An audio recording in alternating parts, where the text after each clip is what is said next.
The other day I was watching Dave Chappelle, one of his older stand-ups, and he was talking about he knew that Donald Trump won the election in 2016. I figured out something that it would take the rest of the country another week to figure out. I understood that Donald Trump was going to be our next president because in Ohio, unlike D.C., you could see the results in the parking lot. It's all these goddamn pickup trucks and tractors and shit.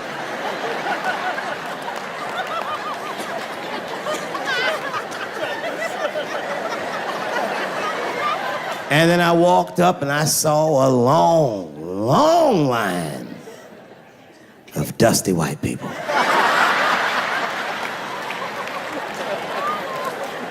Yes, ladies and gentlemen, these were the poor whites. And I must tell you, I've never had a problem with white people ever in my life. But full disclosure, the poor whites are my least favorites. We've gotten a lot of trouble out of them. And I'd never seen so many of them up close. I looked them right in their coal-smeared faces. And to my surprise, you know what I didn't see? I didn't see one deplorable face in that group. I saw some angry faces and some determined faces, but they felt like decent folk. No, they did. In fact, I'm not even lying, and I didn't sound fucked up, but I felt sorry for them. I know the game now. I know that rich white people call poor white people trash.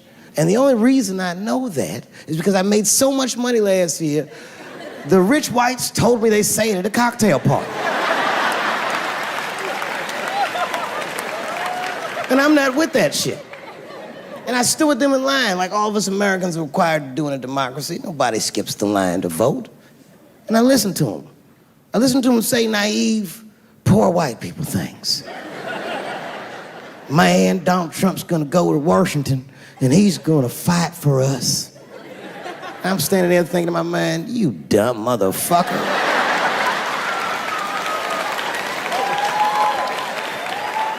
You are poor. He's fighting for me. Because he lives in an all-white neighborhood, and he referred to this all-white neighborhood as the poor whites of America. And he said he knew that Donald Trump won because after the election, or during the voting process, people were in the parking lot as if they won the lottery.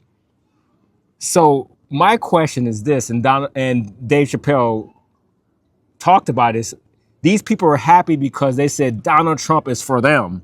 Donald Trump is for them. But is Donald Trump for not just the poor whites, but for just lower income people in general? That's a good one. I think you need to look at it like that is relative. Mm-hmm. I mean, I think these folks might have been bemoaning the alternative. You know, everybody knew that Biden was a wreck. Mm-hmm. You know, well, actually, that was Hillary in 2016. Oh, Hillary in 2016. Yeah. Well, Hillary had her own problems. Mm-hmm. You know, had it been anyone else other than Hillary that had some kind of national attention, I don't see any way that we would have had a Donald Trump president. Had it been Bernie, there's no way it would have happened. Mm-hmm. So I think it was just people were ready for a stirring of the soup. They remember Slick Willie 8 years. Mm-hmm. Even folks that enjoyed that period of time.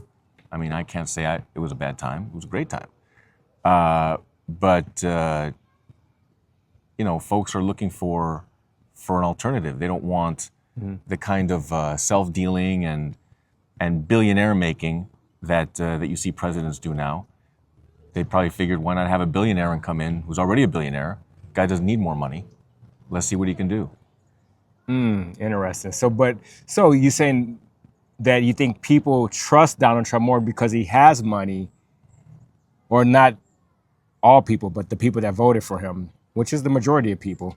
You think they trust him because he comes from money and he doesn't have any ulterior motives? That's got to be a part of it. Mm-hmm. I mean, I would imagine. Mm-hmm. The other thing is that he's an outsider, mm-hmm. and these folks that are struggling, regardless of whether they're black or white or brown, they only identify with their political leaders if they really torture themselves and deny a lot of things to themselves and think against their own best interests. The best thing probably, and these folks figured it out, that a lower income person, or even these days a middle income person in an expensive city can do, is just vote for whoever's gonna stir the soup. And Bernie would have been a great guy to stir the soup, but we know what the DNC did to Bernie. And so we got Trump instead, because clearly the majority of the states, because Trump did lose the popular vote in 2016, but the majority of the states they had folks in there leaning towards, let's get a disruptor in here because this other thing isn't working for us. We had .com in 2000 due to bad government management. We had the bailouts for everybody except for the folks who naively bought homes they couldn't afford. Some of them were doing it not naively, but you have to believe in the goodness of human beings. The majority were doing it naively. And they were ready for somebody who will look out for them. Now, is Trump looking out for them?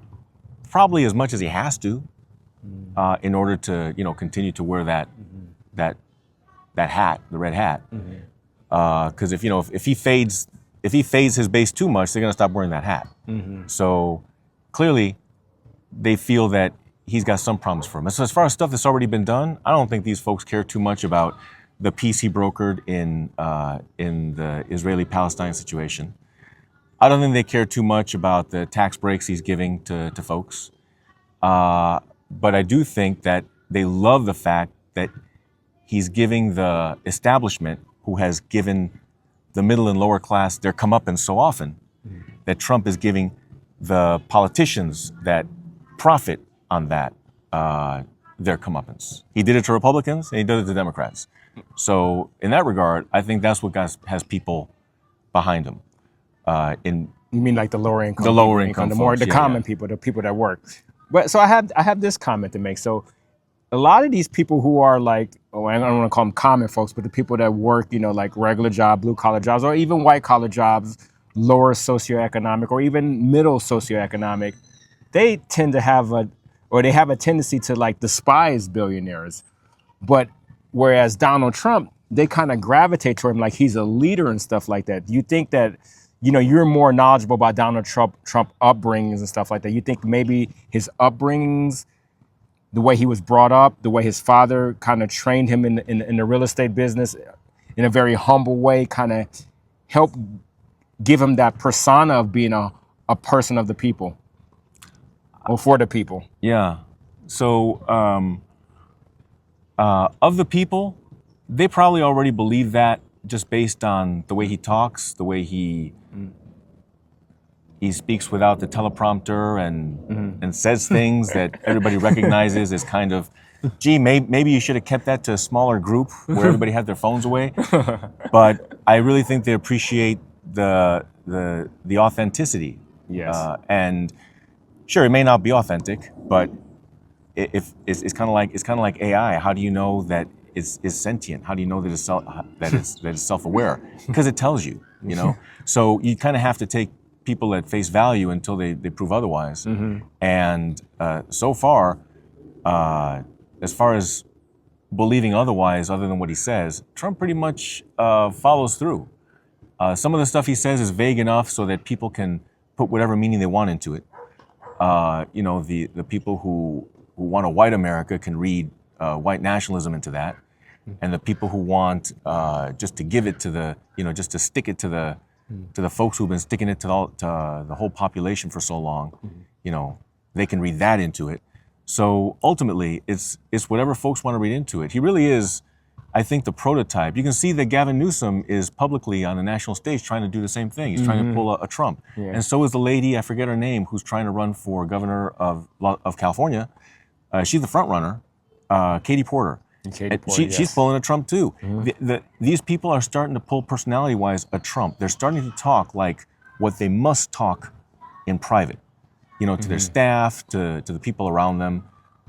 These people are straight up gangsters, they've got the dark triad: narcissism, Machiavellianism, and psychopathy, or at least sociopathy. These folks are starting to lean in to what their true personalities are, which is something Trump knew all along because he was never in politics. He was just a personality entrepreneur. So, for better or for worse, I think he's blazing the trail for what at least for the next decade, the successful candidates are going to be doing. So you're saying there's a shift away from like this polished candidate to more of a raw, unapologetic, authentic candidate. That's what people, especially the bulk of Americans, that middle class, working class of America, that's what they identify with most. Yeah. Yeah. Okay. Yeah, I do. I mean, especially now, we get to see everybody in all their intimate moments. If I trip and I wind up landing in dog shit, and somebody's recording, you're recording it, you're laughing hysterically, so you post it, and now everybody knows about my incident. So you just got to be raw. You got to, and then if I want to run for mayor and somebody says, "Yeah, I saw you falling dog shit," I say, "Yeah, that was some kind of day." But don't you feel this is like somewhat ironic? Because it seems like now people in everyday life tend to be much more polished. Everything they have, they're not showing their true authentic self, but they want to consume entertainment, I would call it entertainment, or news, or whatever you want to call it. They would like to consume stuff that's perceived as being authentic. Yeah, I think they're trying to achieve. So what Trump has, I think, is professional authenticity or polished authenticity. So it's a lot of people have polished authenticity. They come off as real authentic, and they really are. If you put them on a lie detector, they're telling the truth. But they believe they're bullshit. but it's polished. They're not just speaking in fragment sentences, or just like they're talking to their friend late at night after a few whiskeys. No, it's polished, it's professional. And I think all these people who are trying to be Insta famous and stuff like that, I think they're going for the same thing. They're going for polished authenticity. That's kind of like the new currency, because the polish, yeah, that's what you get on Jimmy Kimmel and cable news. Is polished, really polished, and in no way, shape, or form authentic. Okay, but so what do you mean by polish and authenticity? So it's like a form of raw authenticity, but it still follows a certain format and structure to make it polished? Yeah, it's goal-oriented. Goal-oriented. So like you could have authentic art in your gallery. You're curating authentic art. Real people's art. But you have to be careful not to make it look. You can't have too many of those crayon drawings in a row. Yes, I get it. Yeah. Because that's going to turn people off. You need to have like stuff that some stuff they can do, like the exhibit that's the toilet seat and the toilet bowl behind ropes. You see that in some museums, some modern museums, and that's supposed to be art. So you have that next to something that really took skill to do, even though it's not something you recognize. Maybe it's not even something you like, but the fact that you can recognize what kind of craftsmanship it took, and even if you can't see the artist's vision, you can appreciate there was one. As opposed to the toilet, where clearly the artist had a vision, but it took no skill to go to Home Depot and buy a toilet and put it behind velvet ropes.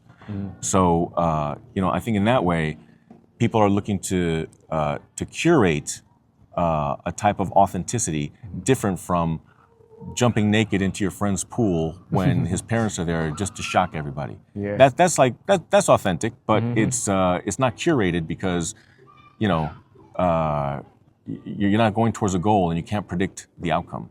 I get it. Yeah. And politics is very you got to predict the outcome. It's very strategic. Yeah, it's strategic. It's yeah. very strategic. Authenticity for the purpose of being strategic. Well, like, don't you think a lot of these CEOs are doing the same thing and being like strategically authentic or strategically polished authentic?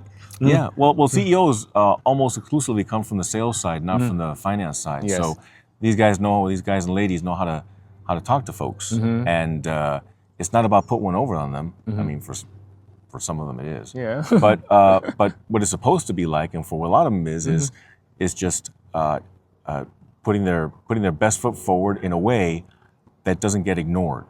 Because if you show up with spit comb your hair and the suit and everything, and you're going to a rave, you may look great, but not for a rave. So it just comes down to where it is you're going and how your authenticity looks in that environment, if that makes sense. So we go back to Donald Trump and his upbringings. tell us, what about his upbringing from what you gathered from. I know you were watching one of those documents. It was a scripted. It was a scripted movie, yeah. But it was not loosely based, really based on his upbringing with him and his father. In fact, it was one that that the MAGA side was trying to. It came out right before the election, like a month before. Yeah. MAGA was trying to get that not screened. They were trying to call it political advertising. They wanted equal time on Netflix and all that kind of stuff, or Prime, whatever it was. But at the end of the day, it's sure. He didn't look as good near the end of the movie, but for the first half hour, 40 minutes, it's like, you know this guy. We all know this guy. You know, he started on third base, but you know, his third base coach, his dad, you know, made him eat dirt. Made him eat dirt. Made him not take anything for granted. So he didn't take anything for granted. Yeah. You know, this guy's always struggling for something to prove. This Trump guy. You know, he's one of those. He's a success story, despite the fact, you know, yeah, sure, his casinos went bankrupt, all this stuff. But hey, that's, you know, if you're a boxer and you have you have 15 fights and you're an up and comer and you have one loss, you may not get another shot for 5 years to for the title. But if you're an MMA fighter and you got 15 fights and you've lost 4, you still may fight for the title because no one really cares that you lost. It's only if you keep losing that they care. So so it really comes down to, at least in this game, it doesn't come down to how many failures have you had. It's can you show us what you learned from it by demolishing the next guy you fight, who's a good guy. Yeah. I think that, you know, you can take a look at least the United States. The reason why there's so many foreigners that come here, businessmen foreigners, is because you know, if a Frenchman, businessman, if he has maybe a little bad time of it in one of his businesses in France, they never let him live it down. Like, it's the equivalent of playing tennis and having only one ball to serve instead of 2. You get one shot, and then you don't live that one down. No. You know, people look at you and they're like, yeah, that's the guy that tripped in front of all the kids at school in 7th grade. Yes. Even though you're 42. So they come here because, yeah, I can fail here, and I can do it again. And I can fail, and I can do it again. And failure really just means that I'm worth investing in because I've already gotten some of this stuff out of my system. So basically, what you're saying, our system, the American capitalist system, is there's nothing to lose by just doubling down all the time, because eventually you'll hit it big. Right. And that's pretty much. Don't you think that's Trump philosophy? He just doubles down all the time. He doubles down, down. That's the thinking. Yeah, that's what he does. Yeah. Well, the difference is, you know, if you double down all the time, eventually hit it big, you could also lose it all. So there's also always that. But if you just, you know, he's leaning into his strengths, and he's got a lot of people who are savvy enough, you know, to keep the guardrails up. So, in his situation, he's doing what he has to do to have as much success as he can in the position with as little blowback. So, you know, you got to respect that. Now, you don't have to like it. You don't have to like, and I don't have to like his policies. I don't have to like his personality. I don't have to like, you know, some of the things he says. But, you know, is he anti-Semitic? I don't think you can. I mean, sure, it's fun to say. It's fun to say he's a racist and a homophobe and all this stuff. But really, you know, he's a man in his 70s. So if a man in his 70s or a woman in her 70s says something, it doesn't necessarily what it would mean if a 35-year-old said it. They don't mean the same thing. It's like when a Frenchman says something about, say, a different race. They're not being racist the way if an American said the exact same thing. It's just a difference in culture. They don't mean any hatred by it. I'm not saying it's right. I'm just saying we have to understand what people mean when they say things. We can't purposely misinterpret what they say if they're just saying things the way they've always said it. But like it wasn't too long ago where people could say, yeah, man, you know what? Let's say like 2008. You know what? In this financial crisis, I want to say, brother, all lives matter, and then people will hug it out. But just 7, 8 years later, if you said all lives matter, you'd be chased down the street, and shamed for it. So it really depends on the context in which you're doing and saying stuff, because the window shifts. But don't you think that the president has a higher sense of responsibility to be conscious of what he says and how it affects people? 100%. Yeah. So do you think that I personally kind of think that Donald Trump is a little bit careless and irresponsible about what he says and how he offends people, even though that might not have been his intention based on his age and his where he grew up and whatnot, but just considering the overall climate of our society, a lot of his comments are very polarizing and he creates animosity and hatred towards certain groups. Right. So that's true. And a communicator is responsible. And here's where people are going to say rules for thee, but not for me. The outward communicator, like as I'm speaking right now, I am responsible for your understanding what I'm saying. Correct. Because you could be listening to music, you could be talking tennis with some folks over there, you could be doing any number of things, but here you are listening to me. So you're doing the courtesy of listening to me, and I'm doing the courtesy of giving you information that I think is right. So we're two courteous men being courteous with one another. And so what it comes down to is we're each responsible for how we take what we hear, if we get triggered or offended or if we don't like it or whatever. But the communicator is ultimately responsible because the communicator, he or she, is the one that is setting the table. So that being said, the offensive speech, the speech that people sometimes get offended by that Trump uses, in part may be because of confirmation bias. Of course. They want to be offended, like when Biden called a guy fat and challenged him to a push-up contest because the guy criticized him in the 2020 campaign. Yeah.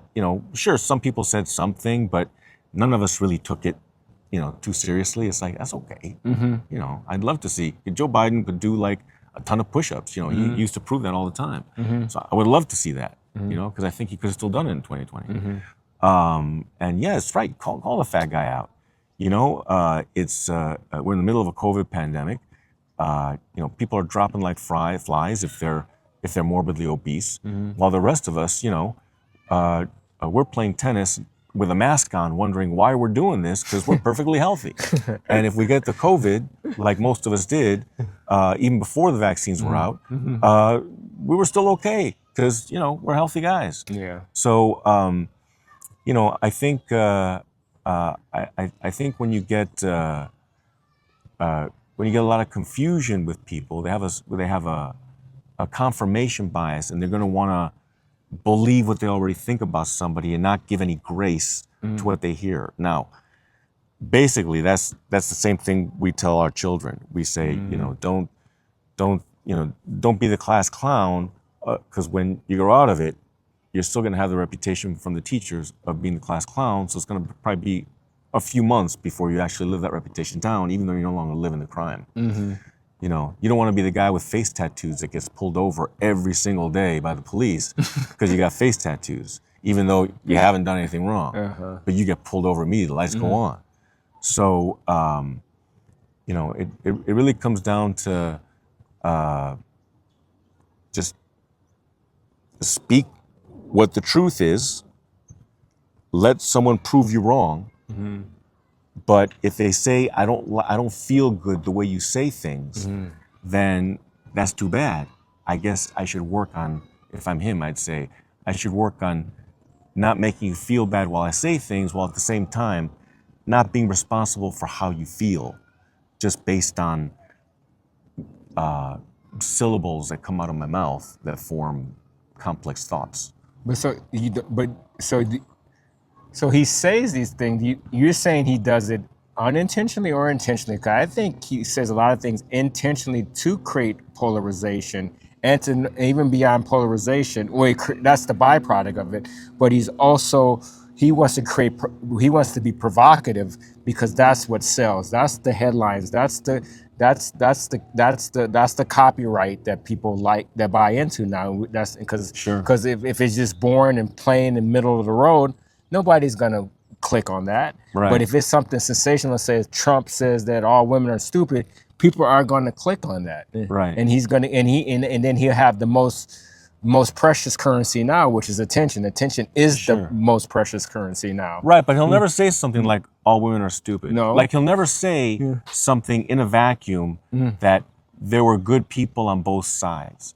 I get it. If you take a look at the whole quote, see, that's the thing. When someone gives you a disembodied quote, disembodied from its context, then no matter what that quote is, it could have been Adolf Hitler's quote, but no matter what the quote is, the true bad guy is the one who misrepresented the quote. This is true. That's why he's suing these certain news affiliates. Yeah. When you news entities. When you purposely misrepresent, when you negligently misrepresent, that's also a tort. But when you intentionally misrepresent, that's a more severe one with greater penalties. But I personally think, and I don't have any facts to base this, but I think that Trump uses this intentionally, even though he's saying he wants to sue CNN, he's saying he wants to sue the Washington Post, but he actually thrives off of that attention that he's getting. Right. And so it's a win-win across the board. He sues and he may make some money off of it, but no matter what, that's more attention for him that he's suing. And he also, what he said earlier, even though it might have been like chopped up to make it look really bad, he still got attention from that also. 100%. So 100%. he's winning on all sides. Yeah, it's the attention game. Yeah. The reality is, Yeah. the reality is, when you're an outsider, Yeah. if you play it straight, then you're gonna get buried. There's by no the way media. there's no way he can win. The media will destroy you. Yes. If you play it straight once you're in the White House, the media will destroy you. You know, the right-wing media was pretty hard on Obama, and Obama showed one way to play that. You play it just by explaining things, and calm, cool, collected, which can look good, but if you want to get stuff done, then if you explain a lot, then you're losing the interaction that you're involved in. You know, whoever's talking the most is losing. Whoever's asking the questions, like you are controlling the entire conversation because you're asking questions. Here I am explaining stuff. Obama will sit here explaining stuff. I get it. And we say, I really appreciate that. What a smart man. You know what? There is no organization that wouldn't be made much better to have him as a CEO, COO, CFO, something in the C-suite. There's no organization that could not be improved immediately having this man on board. And that's got nothing to do with his connections. It's got to do with his thought process, his patterns, all that sort of thing. The man is zen. The man smokes. I appreciate that. But he explained an awful lot. Yeah. Trump explains nothing. Yeah. But people get all the same message that they're supposed to. They get his entire meaning and intent. Just like I received Obama's meaning and intent after his 4-minute explanation. I really love that. And I got it. But to a lot of people, it'd be like, all that talking, you know, you get your millionaire hillbillies. That's like, that's too much talking. Let's go fishing, you know? Exactly. So, well, they come from the school of that, like, if you over-explaining, that's a sign of weakness. right. But you know, that's really the majority of social dynamics. If you're over-explaining, it's a sign of weakness. If you're at a cocktail party and you're explaining how this cocktail's made, and someone else comes and just mixes it real quick and hands them out, no one's listening to you. Yeah, like, oh, You it's know? good. They just want to see it work. They don't really care how it's made. Now, they may ask you originally, how do you make it glow like that? Well, you see, the secret is, then somebody else makes it glow a different color, and they're like, ooh, and they stop listening. Because they don't really care. Okay, They don't really care. and that's, I think, they what America- think they have that question. Yeah. How does it work? They don't care. They just want another one. Yep. And that's all Americans really care for is if the economy is good and Right. they have a job. Right. And then they're safe, and our borders are safe. Our borders are safe. safe. Yeah, I mean, he locked down the borders. I mean, he's doing a lot of stuff that I think this so-called middle America can point to as, yeah, he's working for us. He's locking down the borders, you know. And it's not just poor white folks, you know. It's just poor human beings across the board, poor and middle class human beings across the board. They may not like the guy, but in fact, in a lot of polls, and you know, maybe we can provide this in a note, a link to it, but in a lot of polls, it shows that that folks that they appreciate, that they are in favor of Trump, or they voted for Trump because he had to get some of those independents. That they voted for him while holding their noses because they didn't like what Biden was doing. They know what Trump was saying was going to be a better shot. But they didn't like the fact that they had to vote for that man because they didn't vote for him last time, and they never would have voted for him. So there was a lot of that, which is not what I think. It was what put him over the top. I mean, the guy got the popular vote. I mean, by a little bit, but he got more than 50% of the human beings in this country to vote for him. Yep. He didn't do that last time. He didn't do that last He did time. that this time. Yeah. So who is the real Trump then? I think he's like all of us. You know, he is who he is, but he's a monster.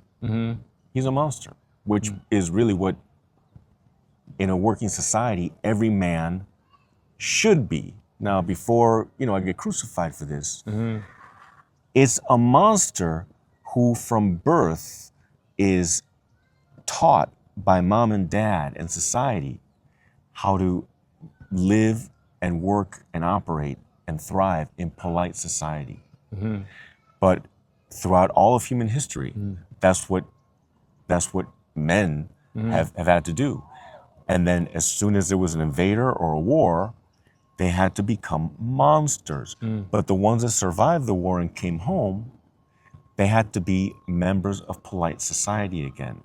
And they did it, for most of them. Some of them, I guess, became family annihilators or serial killers or whatever. But if that were the case across the board, then we wouldn't have made it here. We wouldn't have made it to 2025. Yeah. So what is Trump? Trump is a monster, but he's tactical. He's highly intelligent. I love when they say he's dumb. He became president twice with a break of 4 years in the middle. Yeah, that's a retard who did that. They had no political No background. acumen, nothing. Nothing. Anyone could do that. Yes. But the reality is that the guy's bright. The guy has a lot of life experience, knows a lot of people, has been through a lot, has a lot of money. It can be a monster, but with the thing about the monster, it's like a fire hose. You know, if you put all that water out all at once, it doesn't do anything. Just get out of the way, let it hit the floor. But if it comes out of you in that hose, it'll strip your flesh clean off if you're close enough to it. Yeah. So what Trump does is like what a lot of men do is you're a fire hose of a monster, but you don't turn it on like that. Because if you did, you'd go to jail. You outside of a war environment, you turn it on some, and you put it out as needed. So in public, he says stuff provocative in order to balance out all the, CNN, MSNBC, and New York Times kind of stuff. So he's provocative to get attention away from that, so that he can move the window so those media outlets chase him. I think we're going to see Gavin Newsom do this. I think Katie Porter's starting to do this. I think some of these people are catching a clue and figuring out if I can do my version of Trump, not an imitation of Trump, but my version of Trump, with my own genuineness, and people who know me will, like, I'll bet people who know Gavin Newsom will say, oh man, Gavin sounds just like he did at the barbecue the other night. Yeah, you know, he's cussing, he's like being like this. He has you know. the pitch down. Yeah. He doesn't sound like a slick used car salesman anymore. Yeah. I gotta tell you, I like that. Gavin, keep it up. Well, Gavin, maybe for 2028. Hey, you know what? Keep it up, and you know, I'll listen.